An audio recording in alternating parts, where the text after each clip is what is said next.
हे बिस्किट मी घरी बनवले होते आज आणि रोहनला खूप जास्त आवडले. रोहन म्हणला मम्मी इथून पुढे बिस्किट बाहेरून आणूच नको, तू अशीच बिस्किट घरी बनव. तर चला मग त्यासाठी सगळ्यात अगोदर आपण घेतला आहे एक बटर आणि त्यामध्ये जेवढं बटर आहे आपलं तेवढी साखर देखील घ्यायची आहे. ही मी साखर मिक्सरमधून बारीक केली आहे. पिठी साखर आपल्याला वापरायची आहे आणि त्यानंतर पिठी साखर आणि बटर याला छान आपल्याला फेटून घ्यायचं आहे. जोपर्यंत याचा असं व्हाईट कन्सिस्टन्सी होत नाही तोपर्यंत याला फेटायचं आहे.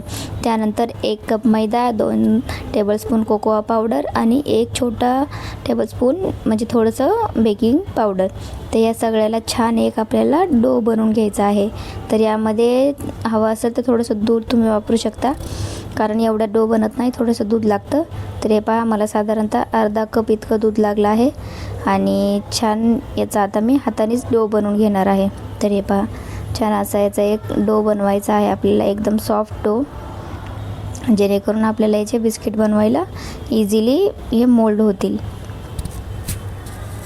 हे पहा असा छान सॉफ्ट डो बनवायचा आहे आपल्याला.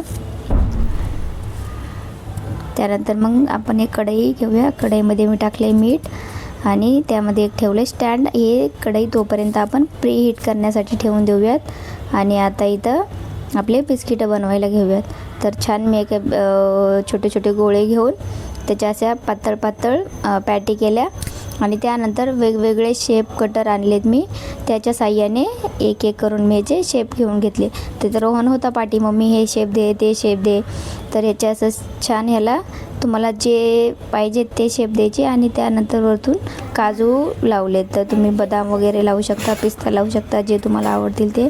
रोहनला काजू आवडते तर मी काजू लावले.